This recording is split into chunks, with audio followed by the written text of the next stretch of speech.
আমাদের মুক্তিদাতা পরিত্রাতা প্রভু যীশু খ্রিস্টের মধুর নামে এই জীবনবাণী অনুষ্ঠানে আপনাকে স্বাগত জানাই।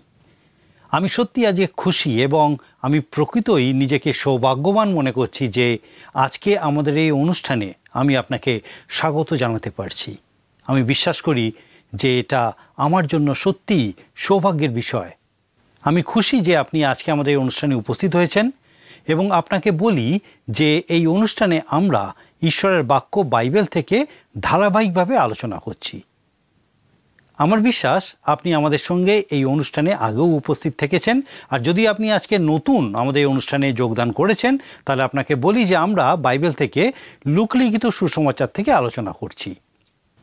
আমরা আমাদের গত অনুষ্ঠানগুলিতে দেখেছি যে প্রভু যীশু কীভাবে সেই কুষ্ঠ রোগীকে সুস্থ করেছিলেন। হ্যাঁ, তাকে নিজের হাত দিয়ে ছুঁয়ে সুস্থ করলেন। সেই অসহায় মানুষটাকে হয়তো কত বছর কেউ ছোঁয়নি। আর চিন্তা করে দেখুন, এত বছর পর প্রভু যীশুর স্পর্শ তার মধ্যে কী ধরনের আলোড়ন সৃষ্টি করেছিল। তিনি স্পর্শ করার মধ্যে দিয়ে মানুষের প্রতি তার যে ভালোবাসা, তার যে করুণা প্রকাশ করেছেন। আপনি কি প্রভু যীশুর এই স্পর্শ অনুভব করেছেন? এমন কত জীবন আছে যাদের প্রভু যীশুর এই স্পর্শ প্রয়োজন। সেই পক্ষাঘাতীকে সুস্থ করলেন যাকে 4 জন খাটে করে বহন করে এনেছিলেন। আমরা দেখি এখানে প্রভু যীশু পাপ ক্ষমা করতে পারেন, তিনি অন্তরের কথা পড়তে পারেন, রোগ সুস্থ করার ক্ষমতা প্রভু যীশুর আছে। মূল বিষয় হলো পাপ ক্ষমা করার যে সুসমাচার দিনহীনদের কাছে প্রচারিত হলো। এমন অনেক মানুষ আছেন যারা কোনো দিনই পরিত্রাণের এই বাক্য শুনতে পাবে না, যাদের খাটের একটা কোণা আপনি যদি না ধরেন এবং চাগিয়ে তুলে সেই জায়গায় না নিয়ে যান যেখানে তারা ঈশ্বরের বাক্য শুনতে পাবে। তারা পাপে জগতের বিভিন্ন বিষয়ের ভারে পক্ষাঘাতগ্রস্ত হয়ে আছে। কেউ কেউ আবার উদাসীন হয়ে পড়েছে, কেউ কেউ হয়তো উন্নাসিক।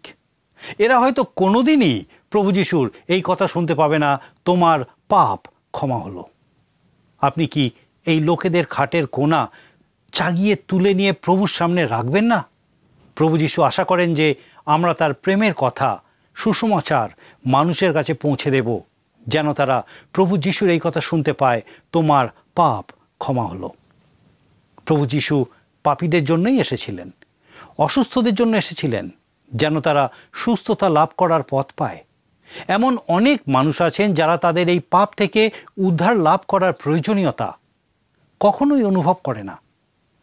তাদের এই সব থেকে গুরুত্বপূর্ণ বিষয়ে তারা সচেতন নয়। আমরা দেখব কিভাবে প্রভু যীশু বিশ্রামবারে তার কাজ করছেন আর তৎকালীন ধর্মীয় নেতারা তার সমালোচনা করছে। তিনি প্রকৃতপক্ষে বলতে চেয়েছেন যে ব্যবস্থাকে আক্ষরিক অর্থে যেন ঈশ্বরের দাসেদের উপরে চাপিয়ে দেওয়া না হয়, বিশেষ করে তারা যখন নিরুপায় হয়ে যায়। এরপরে আমরা দেখব প্রভু যীশু পিতা ঈশ্বরের সঙ্গে একাকী সময় কাটাচ্ছেন, কারণ তিনি এখন সেই অগণিত অনুসরণকারীদের মধ্যে থেকে তার শিষ্যরূপে 12 জনকে বেছে নিতে চলেছেন। আমরা আরও দেখব যে প্রভু যীশু তার প্রচার কাজে ব্যস্ত, আর বিশেষ করে তিনি বলছেন কিভাবে আসল ভাববাদী যিনি ঈশ্বরের কথা বলেন তিনি প্রত্যাখ্যাত হন এবং নির্যাতিত হন, কিন্তু নকল ভাববাদী যে ঈশ্বরকে ভুল ব্যাখ্যা করে তার কথা মানুষ শোনে এবং তার সমাদর করে। যারা প্রকৃতই ঈশ্বরের বাক্য প্রচার করছে তাদের দুঃখ কষ্টের শেষ নেই, কিন্তু যারা ঈশ্বরের বাক্যে ভাঁজ দেয় তারা ধনী হচ্ছে এবং প্রভাবশালী হচ্ছে। আর ঈশ্বর তাদেরকে বলছেন, আমরা দেখব লুক তার 6 অধ্যায় 24 থেকে 28 পদে এই বিষয়ে লেখা আছে, কিন্তু ধিক তোমাদিওকে, হাঁ ধনবানেরা, কারণ তোমরা আপনাদের সান্ত্বনা পাইয়াছ। ধিক তোমাদিওকে যাহারা এক্ষণে পরিতৃপ্ত, কারণ তোমরা ক্ষুধিত হইবে। ধিক তোমাদিওকে যাহারা এক্ষণে হাস্য করো, কারণ তোমরা বিলাপ ও রোদন করিবে। আমরা আরও দেখব পাথরের উপর না বালির উপরে আমরা নির্মাণ করছি। তাহলে আসুন আমরা এখন ঈশ্বরের বাক্য থেকে বিস্তারিতভাবে এই বিষয়ের আলোচনা শুনি। জীবনবাণীর আজকের এই অনুষ্ঠানে আমি আপনাদের কাছে বাইবেলের নতুন নিয়মের লোকলিখিত সুসমাচার তার 6 এবং 7 অধ্যায় কয়েকটি পদ নিয়ে আলোচনা করব। 6 অধ্যায় প্রথম 5 পদে এক বিশ্রামবারে শিষ্যদের শীষ ছিঁড়ে হাতে মেরে খাওয়ার বিষয়ে ফরিসীগণ তাদের সমালোচনামূলক প্রশ্ন তুলে ধরেছিল। প্রকৃতপক্ষে শিষ্যরা মসির মাধ্যমে প্রদত্ত ঐশ্বরিক বিধান লঙ্ঘন করেননি, কারণ দ্বিতীয় বিবরণ তার 23 অধ্যায় 24-25 পদে পাই, প্রতিবাসীর দ্রাক্ষাক্ষেত্রে গেলে তুমি আপন ইচ্ছানুসারে তৃপ্তি পর্যন্ত দ্রাক্ষা ফল ভোজন করিতে পারিবে, কিন্তু পাত্রে করিয়া কিছু লইবে না। প্রতিবাসীর শস্যক্ষেত্রে গেলে তুমি আপন হস্তে শীষ ছিঁড়িতে পারিবে, কিন্তু আপন প্রতিবাসীর শস্যক্ষেত্রে কাস্তা দিবে না। এই বাক্য অনুযায়ী দেখা যায়, যদি কাস্তে লাগানো যায় তবেই শস্য সংগ্রহ বা ফসল কাটা বোঝায়, নচেত নয়। ফরিসীরা তাদের নিজেদের মনের মতো করে উপদেশের বা ব্যবস্থার ব্যাখ্যা গ্রহণ করত। প্রভু যীশু ফরিসীদের উত্থাপিত কোনো বিষয় সম্পর্কে তাদের সঙ্গে তর্ক করতে চাইতেন না। শিষ্যরা যে বিশ্রামবার লঙ্ঘন করেন এ বিষয়ে তিনি উত্তর দিতে ইচ্ছুক হলেন না, কিন্তু তিনি পুরাতন নিয়মের একটা ঘটনা তুলে ধরলেন, যেখানে দাউদের জীবনকে দেখালেন যে তিনি সত্যিই মসির প্রদত্ত ব্যবস্থা ভেঙেছিলেন। আক্ষরিকভাবে এই ব্যবস্থা পালনের যে কোনো মূল্য নেই, প্রভু তা প্রকাশ করলেন। সত্য ও আত্মায় জাগৃত হয়, তাই ঈশ্বরের গ্রাহ্য। 6-11 পদে আমরা দেখি, সর্বদাই প্রভু যীশুর পেছনে এই ফরিসী অধ্যাপকেরা, ব্যবস্থাবেত্তারা তার দোষ অন্বেষণ করার জন্য ব্যস্ত থাকত, আর প্রভু তাদের প্রত্যেকটা চিন্তাধারা জ্ঞাত ছিলেন। আমি আগেই বলেছি যে প্রভু তাদের সঙ্গে নিজের কোনো কৃত কর্ম বিষয় তর্কে প্রবৃত্ত হতেন না, অথবা তাদের কোনো প্রশ্নের প্রত্যক্ষ জবাব দেওয়া প্রয়োজনও মনে করতেন না, কিন্তু তিনি এমন একটা প্রশ্নের মাধ্যমে তাদেরকে উত্তর দিতেন যে তাদের উত্তরদানে আর কোনো পথই থাকতো না। আমরা দেখি বিশেষ করে 12-16 পদে, এর আগেই জেরুজালেমে উপস্থিত হলে গালিল সাগরের তীরে ভ্রমণরত অবস্থায় প্রভু যীশু কয়েকজনের সঙ্গে পরিচিত হয়েছিলেন বলে আমরা লক্ষ্য করেছি। তাদেরকে প্রভু তার অনুসরণকারী হতে আহ্বান জানিয়েছিলেন। তারা এসেছিলেন, আবার ফিরেও গিয়েছিল নিজেদের পূর্বের জীবিকায়, সেই মাছ ধরার কাজে। কিন্তু প্রভু আবার আহ্বান জানালেন, আর লেখা আছে তারা সকলেই সকল বিষয় পরিত্যাগ করে তাঁর পশ্চাৎগামী হলো।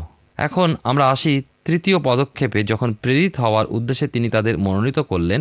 একটা লক্ষ্য করবার বিষয় হলো, প্রভু যীশু ঈশ্বরের কাছে প্রার্থনা করতে করতে সমস্ত রাত্রি যাপন করলেন। কেন?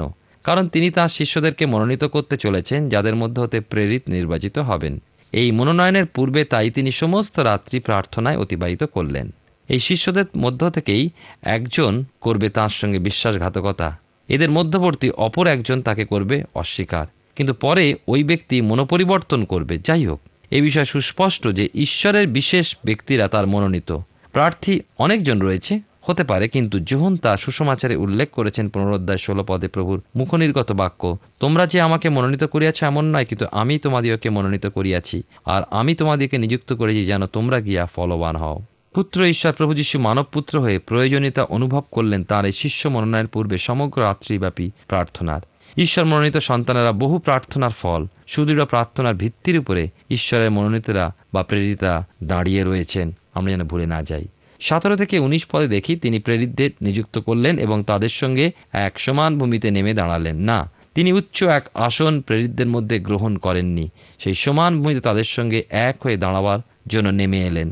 আমরা দেখি প্রভু যীশুর এই ধরনের উপদেশ মথিলিখিত সুসমাচারও আমরা পাই এখানে, বিশেষ করে যা পর্বতে দত্ত প্রভুর উপদেশ হিসাবে লিখিত। লুকলিখিত সুসমাচারে সমভূমিতে এই উপদেশ দিয়েছেন বলে লিপিবদ্ধ হয়েছে। যদিও একই ধরনের মনে হয়, তবু দেখি প্রভু বারবার এই সুন্দর উপদেশ মানুষের মাঝে শিক্ষা দিয়ে গিয়েছেন। লোকলিখিত সুসমাচারে লক্ষ্য করা যায় এর মধ্যে কিছু আরও অন্তর্ভুক্ত হয়েছে, কত আশীর্বাদ ও কত দুঃখ বর্ণিত হয়েছে। উল্লিখিত হয়েছে যে মানুষের বিভিন্ন মনোভাব ও তার বিচার সম্বন্ধে।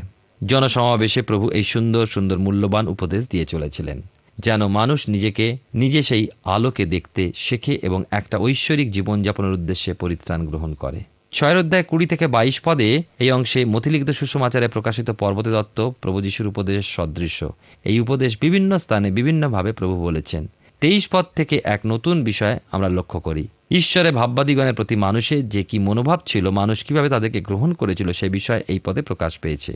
প্রকৃত ভাববাদীরা ঈশ্বরের পক্ষে কথা বলে, ঈশ্বরের পক্ষে দাঁড়ায় এবং অত্যাচারিত হয়, কিন্তু ভক্তভাববাদীরা ঈশ্বরের নাম উল্লেখপূর্বক ভুল বা ভ্রান্ত কথা উচ্চারণ করে আর মানুষের কাছে প্রাধান্য লাভ করে, মানুষ তাদের সমর্থন করে।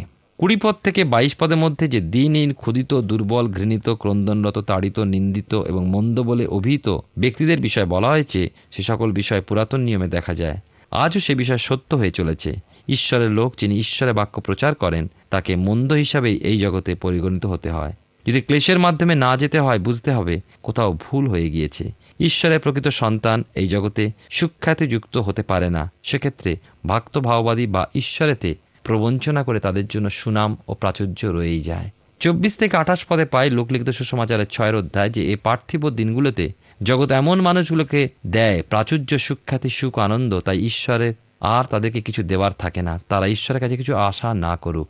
এই জগতে যে সুনাম ও প্রচুর আনন্দের ভাগী হয়েছে, কিন্তু ঈশ্বরের দৃষ্টিতে সে ঘৃণিত এবং অনন্তকালে রোদনী তার পরিণাম। আমরা পূর্বকালে ভক্তভাবীরা যেমন মানুষের সমর্থন ও সুখ্যাতি সমাদর লাভ করতে দেখেছি, তেমনি এই সমস্ত ধনবান, পরিতৃপ্ত ও হাস্যরত মানুষ এই জগতে সুখ্যাতির সমাদর প্রাপ্ত হয়। কিন্তু ঈশ্বরের লোকের উপযুক্ত ব্যবহার হলো শত্রুকে প্রেম করা, আপন দেশকারীর মঙ্গল সাধন করা, যে শাপ দেয় সেই শাপদাতাকে আশীর্বাদ করা এবং নিন্দকের জন্য প্রার্থনা করা, কেননা খ্রিস্ট এই পথে জীবনযাপন করেছেন আর তার অনুগামীর জন্য রয়েছে এই পথ। এই পথেই সে পায় পরম শান্তি ও আনন্দ। অনন্তকাল ঈশ্বরের সান্নিধ্য লাভে সমর্থ হবে একমাত্র এই সংকীর্ণ পথের যাত্রী, প্রকৃত খ্রিস্ট বিশ্বাসী। আমরা এই সময় আসব 6 অধ্যায় 29 পদে এবং 29 থেকে 31 পদে দেখি পবিত্র শাস্ত্রে খ্রিস্টের সম্পর্কে লেখা আছে, তিনি উপদ্রুত হইলেন, তবু দুঃখভোগ স্বীকার করিলেন, তিনি মুখ খুলিলেন না। প্রভু যীশু খ্রিস্ট নিষ্পাপ নিষ্কলঙ্ক হয়েও এই স্বভাব ধারণ করেছিলেন। সেক্ষেত্রে ঈশ্বরের সন্তান হিসাবে আমাদের জ্যেষ্ঠ ভ্রাতাস্বরূপ প্রভু যীশু খ্রিস্টের এই স্বভাবই কি আমাদের অনুকরণযোগ্য নয়? প্রতিশোধ নেওয়া আমাদের কর্ম নয়, তাই আমরা আমাদের প্রতি যে শোভনীয় আচার আচরণ ব্যবহার আশা করি, তেমন আচার ব্যবহার আমাদের করে যেতে হবে। মনে রাখতে হবে 2 তিমথিও তার 2 অধ্যায় 12 পদে লিখিত প্রেরিত পৌলের মূল্যবান কথাটি, যদি সহ্য করি তাহার সহিত রাজত্ব করিব। 32 থেকে 36 পদে দেখি, আমাদের পিতা ঈশ্বর যেমন দয়ালু, আসুন আমরাও তেমন দয়ালু হই। পিতা ঈশ্বরের সন্তান হিসেবে পিতা ঈশ্বরের স্বভাব আমাদের ধারণ করতে হবে। যারা আমাদের প্রেম করে, আমাদের উপকার করে, তাদেরই প্রেম করব, তাদেরই উপকার করব, এ প্রকৃত খ্রিস্ট বিশ্বাসীর স্বভাব নয়।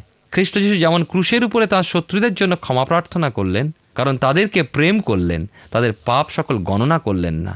নিজের দিকে লক্ষ্য করি, আজ যদি আমি প্রভুর দৃষ্টিতে বা খ্রিস্টতে ঈশ্বরের দৃষ্টিতে ক্ষমাপ্রাপ্ত না হতাম, তবে আমার স্থান কোথায় ছিল?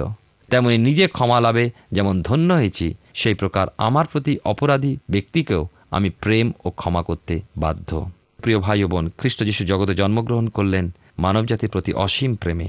কারণ ঈশ্বর জগৎকে এমন প্রেম করিলেন যে আপনার একজাত পুত্রকে দান করিলেন, যেন যে কেউ তাতে বিশ্বাস করে সে বিনষ্ট না হয়, কিন্তু অনন্ত জীবন পায়। 37 থেকে 38 পদে দেখি যে কারো দোষ ধরা বা কারো বিচার করা খ্রিস্ট বিশ্বাসীর নীতিবিরুদ্ধ। খ্রিস্টের বিষয়ে পবিত্র শাস্ত্র প্রমাণ দেয়, মেষশাবক যেমন হতহিবার জন্য নিত হয়, মেষি যেমন লোমছেদকের সম্মুখে নীরব হয়, সেইরূপ তিনি মুখ খুলিলেন না। কেন খোলেননি? কেননা শাস্ত্র বলে, তার প্রাণ যখন দোষার্থক বলি উৎসর্গ করিবে, তিনি আপন প্রাণের শ্রমফল দেখিবেন, তৃপ্ত হইবেন। বিচার ভার খ্রিস্টের হস্তে, তা একসময় অবশ্যই সম্পন্ন হবে। আজ ঈশ্বরের সন্তান হিসাবে আমাদেরকে খ্রিস্টের স্বভাব ধারণ করেই চলতে হবে। প্রেম ও দয়া প্রদর্শন করতে হবে মানুষের প্রতি। যদি দয়া করি, আমরাও তাঁর দয়া প্রাপ্ত হব। যদি দান করি, ঈশ্বরও আমাদের প্রদান করবেন। শাস্ত্র বলে, প্রেরিত তার 20 অধ্যায় 35 পদে, দুর্বল দিকে সাহায্য করিতে হইবে এবং প্রভু যিশুর বাক্য স্মরণ করা উচিত, কেননা তিনি আপনি বলিয়াছেন, গ্রহণ করা অপেক্ষা বরং দান করা ধন্য হইবার বিষয়। হিতোপদেশ তার 11 অধ্যায় 25 পদে পাই, দানশীল ব্যক্তি পরিতৃপ্ত হয়, জল সেচনকারী আপনিও জলে সিক্ত হয়। পরাৎপর ঈশ্বরের সন্তান হওয়ায় এ সকল আমাদের গন্তব্য পথ। এ পথ সংকীর্ণ, কেননা এ পথের শেষে রয়েছে অনন্তকালী ঐশ্বরিক সান্নিধ্য। এই সংকীর্ণ পথের যাত্রী সংখ্যা অতি অল্প, কারণ সাধারণত মানুষ মনে করে এ পথে চলা যায় না, এভাবে ক্লেশ ভোগ করা চলে না, অসম্ভব। প্রিয় ভাই বোন, ভুলে যাবেন না, প্রভু যীশু এই পথেই চলেছেন ও লক্ষ্যে পৌঁছেছেন। তিনি বলেন যে যুগান্ত পর্যন্ত তিনি আমাদের অর্থাৎ তার অনুগামীদের সঙ্গে সঙ্গে আছেন। তাহলে অসম্ভব কোথায়? ইহজীবনে প্রতিটি মুহূর্তে 38 পদের শেষ অংশটুকুই মনে রেখে পথ চলতে হবে। তোমরা যে পরিমাণ করো, সেই পরিমাণে তোমাদের নিমিত্তে পরিমাণ করা যাইবে। খ্রিস্টই আমাদের সাহায্যকারী। পবিত্র আত্মার চালনা ও প্রেরণা আমাদেরকে এই শিক্ষানুসারে চলতে শক্তি প্রদান করে। 6 অধ্যায় 39 থেকে 45 পদে দেখি, এখানে এই শিক্ষা আপনার চোখের অন্ধত্ব দূর করবে। আপনি উত্তম দৃষ্টিশক্তি প্রাপ্ত হলে তবেই অন্যকে তথা দুর্বলকে সাহায্য করবেন। আপনার নিজের চলার পথের বাধাগুলোকে দেখতে সমর্থ হবেন, অন্যকে পথ চলায় সাহায্য করতে পারবেন। অতএব প্রথমে প্রয়োজন নিজের অন্ধত্ব দূরীকরণ। এই শিক্ষা, এই নীতি আমাদের অনুকরণ ও অনুসরণযোগ্য। এই শিক্ষা আমাকে আপনাকে খ্রিস্টের যোগ্য শিষ্যতে পরিণত করে। এটা খুবই ঠিক কথা। গুরু সর্বদাই শিষ্যতে শ্রেষ্ঠ। প্রিয় ভাই ও বোন, খ্রিস্টীয় লক্ষ্য হল খ্রিস্টের পরিমাপে বৃদ্ধিপ্রাপ্ত হওয়া। খ্রিস্টই খ্রিস্ট জগতের পরিমাপ। অতএব খ্রিস্টীয় শিষ্যত্বের চরম লক্ষ্য এই জগতে খ্রিস্টের সমরূপ হওয়া। প্রভু যীশু বলেছেন যে শিষ্য কখনোই গুরু হতে বড় নয়, কিন্তু তবু যে শিষ্য লক্ষ্য রেখেছে তার গুরুর পরিমাপে সে বৃদ্ধি পেয়ে উঠুক, অনন্তকালে তার সিংহাসনেই যার লক্ষ্য সে খ্রিস্টীয় শিক্ষাপদেশগুলোতে পরিপক্ক হয়ে উঠুক। পবিত্র বাইবেল শাস্ত্রে রয়েছে খ্রিস্টীয় সত্যগুলো নিহিত। আমরা আসি, ঈশ্বরের বাক্য অনুযায়ী জীবনযাপন করি, ঈশ্বর আমাদেরকে সাহায্য করবেন। আমরা দেখি স্ব ফল দ্বারাই প্রত্যেক গাছ চেনা যায়।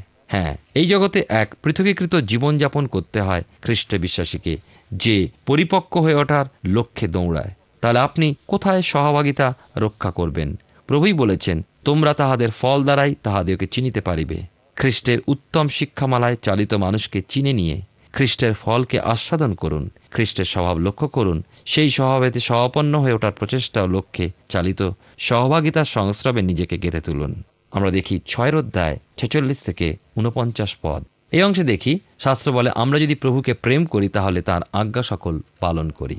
যদি তার আদেশ পালন না করি তাহলে মুখে হে প্রভু বলাতে তিনি প্রীত নন। নামে মাত্র খ্রিস্টান হয়ে জগতের বিষয় মগ্ন থাকলে ঈশ্বর আমাদের সম্পর্কে প্রীত হন না।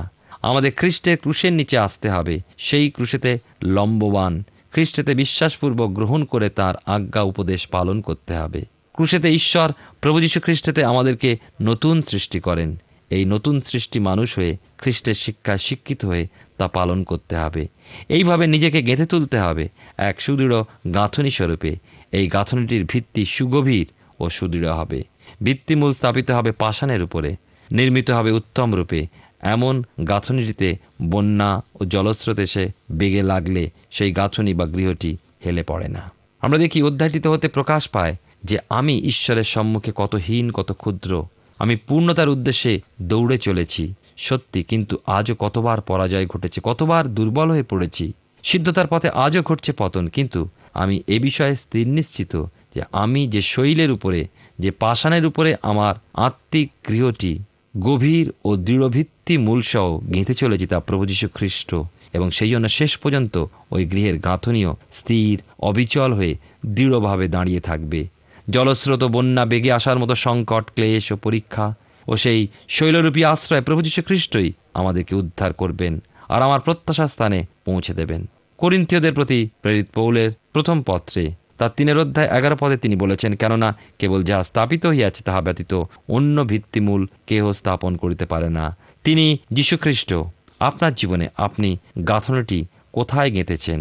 আপনার আধ্যাত্মিক গৃহটির গাঁথনির ভিত্তি কার উপরে, কিসের উপরে স্থাপন করেছেন? তা কি সেই দৃঢ় শৈল বা পাষাণরূপী প্রভু যীশু খ্রিস্টের উপরে স্থাপিত, নাকি বালি বা মাটি বা মৃত্তিকারূপী অসার শয়তানের স্থাপিত? এই সমভূমিতে প্রভু যীশুর দত্ত উপদেশ যদি আপনি পাঠ করার পরও নিজেকে নরকযোগ্য পাপী হিসাবে চিনতে সমর্থ না হন, তবে দুঃখিত আপনার জন্য। তেমন আক্ষরিক জাগতিক ধনে ধনবান অথচ আত্মিক স্বর্গীয় ধনে দরিদ্র ব্যক্তির জন্য আমি প্রকৃতই দুঃখার্ত। যে ব্যক্তি প্রভু যীশু খ্রিস্টের সুসমাচার শোনেনি, কে সেই সুদৃঢ় শৈলের উপরে উঠতে পারে যিনি প্রভু যীশু খ্রিস্ট? সে কোনো ক্ষয়নীয় বস্তু, রৌপ্য বা স্বর্ণ বিনাই পরিত্রাণ প্রাপ্ত হয় শুধু বিশ্বাসে প্রভু যীশু খ্রিস্টকে গ্রহণ ও স্বীকারের মাধ্যমে। একমাত্র তাঁরই উপরে যে আস্থা রাখে তাতেই নির্ভরশীল হয়ে জীবনের পথে চলা শিক্ষা পায়, আর এই শিক্ষা পালনই তাকে লক্ষ্যে পৌঁছে দেবে। লুক লিখিত সুসমাচারের 7 অধ্যায় আমরা আসবো এবারে। এই 7ম অধ্যায়ে আমরা প্রভুর আরোগ্য সাধন কার্যে একটা সূক্ষ্ম বিবরণ পাই। এক্ষেত্রে লক্ষ্য করব এক শতপথীর একজন দাসের বিষয়। যদিও ওই অসুস্থ দাসের সঙ্গে প্রত্যক্ষভাবে প্রভু যোগাযোগ করেননি, তথাপি কি আশ্চর্যভাবেই না তিনি তাকে সুস্থ করলেন, সে বিষয় আমরা পাঠ করতে চলেছি। ডাক্তার লুকি একমাত্র বিবরণ দিয়েছেন নাইন নগরের বিধবার মৃত পুত্র সন্তানের পুনর্জীবন প্রাপ্তির সংবাদ। সুসমাচার লেখক হিসাবে একমাত্র ডাক্তার লুকি মৃত্যু হতে 2জন ব্যক্তির পুনর্জীবন লাভের বিষয় বিবৃত করেছেন। অপর পুনর্জীবন প্রাপ্ত ব্যক্তি হল জাইরের কন্যা, যার বিষয় 8 অধ্যায় 54 এবং 55 পদে পাওয়া যায়। এই অধ্যায় 18টি দৃষ্টান্তের প্রথমটি লুক একাই বিবৃত করেছেন। এই অধ্যায় পাই একজন ফরিসির বাড়িতে প্রভু যীশু ভোজনের নিমন্ত্রণ রক্ষা করেছিলেন। সেখানে একজন স্ত্রীলোক তার পা তৈলাভিষিক্ত করেছিল। 2জন ঋণীর দৃষ্টান্তটি প্রকাশ করে যে পথের ধারের ওই স্ত্রীলোক বরং ফরিসি সিমন অপেক্ষা উচ্চ স্থানের যোগ্য। এখন প্রথমে শতপথীর দাসের সুস্থতা প্রাপ্তির বিষয় লক্ষ্য করি 1 থেকে 10 পদে। আমরা দেখি এখানে আমাদের প্রভু কফরনামে প্রবেশ করেছেন, আর এই নগরে বহু রোমীয় সৈন্য ছিল। এমন 100 জন সৈন্যের উপরে নিযুক্ত রোমীয় কার্যদক্ষ এক শতপতি ছিলেন, যার মধ্যে প্রগাঢ় বিশ্বাস ছিল আর জিহুদীদের প্রতি তার প্রেমবশত আমরা দেখি কফরনাহামে ওই শতপতি এক সমাজগৃহ নির্মাণ করে দিয়েছিলেন। সেই শতপতি তার অধীনস্থ সৈন্যদের উপরে তার কর্তৃত্বাধিকার বশত তাদেরকে যে মুহূর্তে যে আদেশ করতেন তারা তা মান্য করত। শতপতি উপলব্ধি করেছিলেন প্রভু যীশু এমনই একজন কর্তৃত্বাধিকারী যে তিনি রোগের উপরে আশ্চর্য ক্ষমতাশালী এবং তা দূর করতে সমর্থ। তার বাক্য মাত্রেই শতপতির দাস সুস্থ হবে, এই বিশ্বাস শতপতির মধ্যে ছিল। আর প্রভুও শতপতির এই বিশ্বাস সম্মান দিয়েছিলেন, বলেছিলেন ইসরায়েলের মধ্যে এত বড় বিশ্বাস দেখতে পাই নাই। প্রভু যীশু দুটি বিষয়ে আশ্চর্য হয়েছিলেন, এক শতপতির মধ্যস্থিত বিশ্বাস লক্ষ্য করে এবং ইসরায়েলের মধ্যস্থিত অবিশ্বাসকে লক্ষ্য করে। 11 থেকে 16 পদে যখন আসি, এখানে দেখি ডাক্তার লুক একমাত্র এই ঘটনাটি উল্লেখ করেছেন। এ হলো এক পুনর্জীবন প্রাপ্তির ঘটনা। এ কিন্তু পুনরুত্থান বলা যায় না। প্রভু যীশু যে সমস্ত মৃতদেরকে পুনর্জীবিত করেছিলেন, সে সমস্ত ব্যক্তি পূর্ণ জীবন প্রাপ্ত হয়ে পরবর্তী সময়কালে আরও একবার মারা গিয়েছে, তাদের ইহ জীবনের শেষও হয়েছে। তখনই জীবনের অধিপতি প্রভু যীশু মৃত্যুর উপরে তার ক্ষমতা রয়েছে, এই জন্য যখন প্রয়োজন মনে করেছেন এগিয়ে গিয়েছেন সেই মৃত শরীরে তাদের জীবনকে ফিরিয়ে আনার উদ্দেশ্যে। আর তারা জীবনকে ফিরে পাওয়ার পর ইহ জগতে আরও কিছু সময় অতিবাহিত করে অবশেষে বহুদিন পর মৃত্যু স্বীকার করেছিল। কিন্তু একমাত্র প্রভু যীশু খ্রিস্টই কবর হতে পুনরুত্থিত হয়েছিলেন এবং স্বর্গে গমন করেছিলেন। ইহ জগতে তাকে আর মৃত্যু স্বীকার করতে হলো না, কারণ রক্ত মাংসের শরীরে তিনি পুনরুত্থানের পর এই জগতে মানবদেহে বাস করেননি। এ হলো পুনরুত্থান যা একমাত্র প্রভু যীশুই প্রাপ্ত হয়েছেন। তাই তিনি হলেন একমাত্র নিদ্রাগতদের প্রথম জাত, অগ্রিমাংশ, প্রথম ফল। এক মহিমান্বিত দেহে তিনি পুনরুত্থিত হয়ে উঠলেন। একটা দিন আসছে যেদিন খ্রিস্টদের নিদ্রাগত এবং খ্রিস্টদের জীবিত বিশ্বাসীগণ রূপান্তরিত হয়ে উঠবে, প্রাপ্ত হবে মহিমাময় শরীর। পরম উল্লাসের সেই মুহূর্ত, প্রভুর কাছে মধ্যাকাশে তারা ঊর্ধ্বে নীত হয়ে যাবে, আর সেই শরীর কখনো মরবে না। নাইন নগরে বিধবার একটি মাত্র পুত্র মারা গেলে লোকেরা সেই মৃতদেহ নিয়ে বহন করে চলেছিল বাইরে। একমাত্র মৃতপুত্রের বিধবা মাকে লক্ষ্য করে প্রভু করুণাবিষ্ট হলেন, সান্ত্বনা দিয়েছিলেন, কেঁদো না। প্রভু এমন কত না মৃতকে জীবন প্রদান করেছিলেন। 3টি ঘটনার উল্লেখই লক্ষ্য করি, কিন্তু প্রভু নিশ্চয়ই শুধুমাত্র 3টি মৃতকেই জীবন দান করেননি। যাই হোক, প্রভু সর্বদাই মৃতকে জীবন দানের উদ্দেশ্যে একই পদ্ধতি প্রকাশ করেছেন। মৃত ব্যক্তির সঙ্গে প্রত্যক্ষভাবে কথা বলেছেন, ওঠো।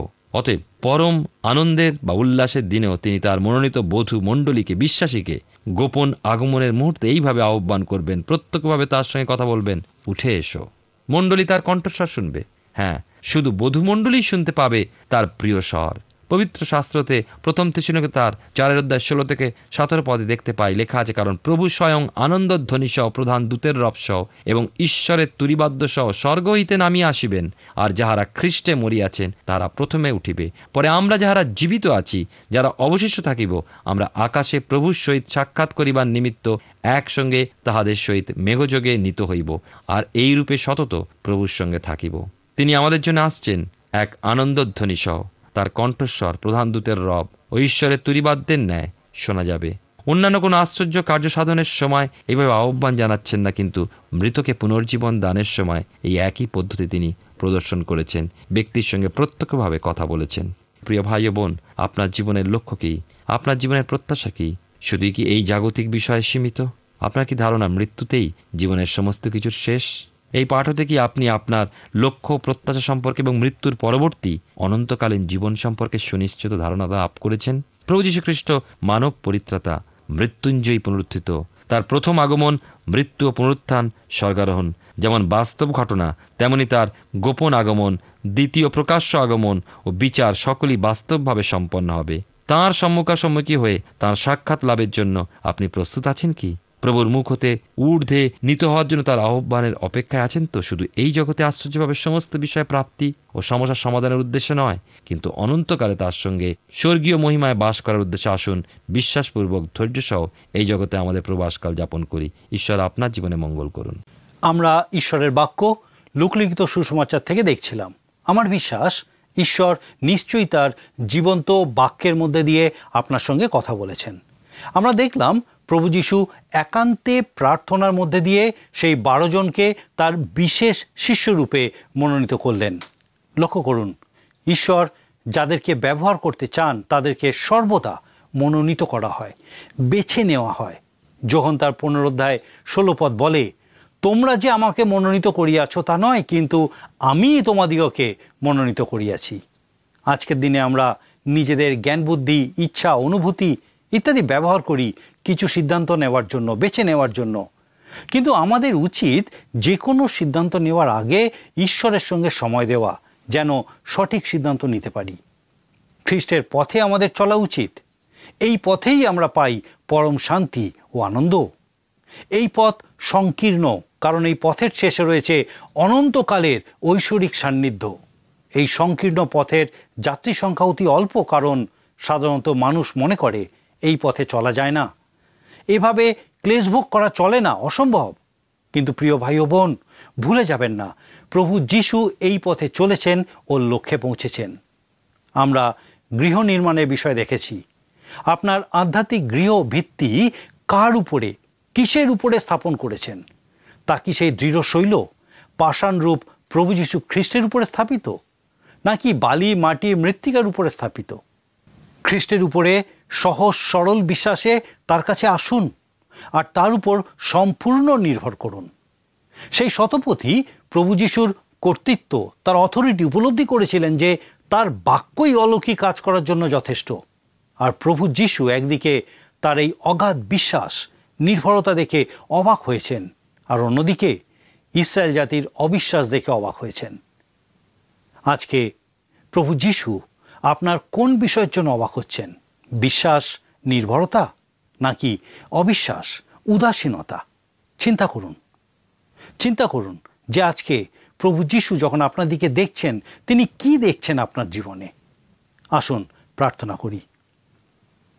করুণাময় স্বর্গীয় পিতা, প্রভু তোমার ধন্যবাদ করি যে সুন্দর সুযোগ তুমি আমাদেরকে দিয়েছ, যে পিতা গো, আমরা তোমার বাক্যের মধ্যে দিয়ে বোঝার চেষ্টা করছি, চিন্তা করার চেষ্টা করছি যে প্রভু তুমি আমাদের দিকে যখন দেখো, তুমি কি দেখতে চাও। প্রভু, আমরা সেই প্রত্যেককে তোমার চরণে সমর্পণ করি, যাদের অন্তরে পিতাগো তুমি তোমার বাক্যরূপ বীজ বপন করেছো, যেন তোমার সময় পিতাগো সেই বীজ বৃক্ষে পরিণত হয় এবং শত সহস্রগুণ ফল উৎপন্ন করে। স্বর্গীয় পিতা, তোমার চরণে আমরা প্রত্যেককে সমর্পণ করি। প্রভু, তোমার ধন্যবাদ দিই যে তুমি আমাদের সহায় সহবর্তী ঈশ্বর, যখনই আমরা ডাকি তুমি নিকটবর্তী। আরেকটি বার প্রভু, এই সুন্দর সুযোগের জন্য তোমার ধন্যবাদ দিই এবং প্রার্থনা করি প্রভু, তোমার মনোনীত সেই প্রত্যেককে তোমার নিকটে এসে তাদের জীবনের মধ্যে দিয়ে তোমার গৌরব করতে তুমি সাহায্য করো। তোমার যিশু নামে ভিক্ষা দয়া করে শ্রবণ ও গ্রহণ করো। আমেন। আমার বিশ্বাস আপনি আমাদের সঙ্গে এই অনুষ্ঠানে উপস্থিত থেকে ঈশ্বরের সেই শান্তি, আনন্দে পূর্ণ হচ্ছেন। বিশেষ করে বলি আপনাকে, আপনার মূল্যবান মতবাদ অবশ্যই আমাদেরকে জানান। আপনার প্রশ্ন থাকলে অবশ্যই জানান, আমাদের সঙ্গে যোগাযোগ রাখুন। এবং আমি আশা করব, বিশ্বাস করব যে আগামী দিনেও আপনি আমাদের এই অনুষ্ঠানে আমাদের সঙ্গে উপস্থিত থাকবেন। ঈশ্বর আপনার মঙ্গল করুন। প্রিয় বন্ধু, আশা করি জীবনবাণী অনুষ্ঠানটি আপনার ভালো লেগেছে। আর যদি ভালো লেগে থাকে তাহলে অবশ্যই আমাদের একটি মিসড কল দিন। আপনার দেওয়া মিসড কলটি আমাদের কাছে অতি মূল্যবান। আমরা আনন্দের সাথে জানাই, প্রতিটা মিসড কল দাতাদের মধ্যে থেকে সপ্তাহের শেষে বিশেষ দর্শক বন্ধুকে বেছে নেওয়া হবে এবং সেই দর্শক বন্ধুকে পুরস্কৃত করা হবে ও সপ্তাহের শেষে তার ছবি ও নাম আমাদের অনুষ্ঠানে প্রকাশ করা হবে। গত সপ্তাহের বিজয়ী শ্রোতারা হলেন মুর্শিদাবাদ থেকে শিবেন্দু পাল ও দক্ষিণ 24 পরগনা থেকে দিলীপ নাড়ু। মিসড কল দেওয়ার নম্বরটি হল 044490812990। আপনি প্রার্থনা ও আরও অধিক জানতে আগ্রহী হলে আমাদের সঙ্গে অবশ্যই ফোনের মাধ্যমে যোগাযোগ করতে পারেন। আমাদের মোবাইল নাম্বার 9433497235 এবং আরেকটি হল 9433803755। আর আমাদের ঠিকানা টিভি স্ক্রিনে আপনারা দেখে নিন। ধন্যবাদ। ভালো থাকুন, সুস্থ থাকুন।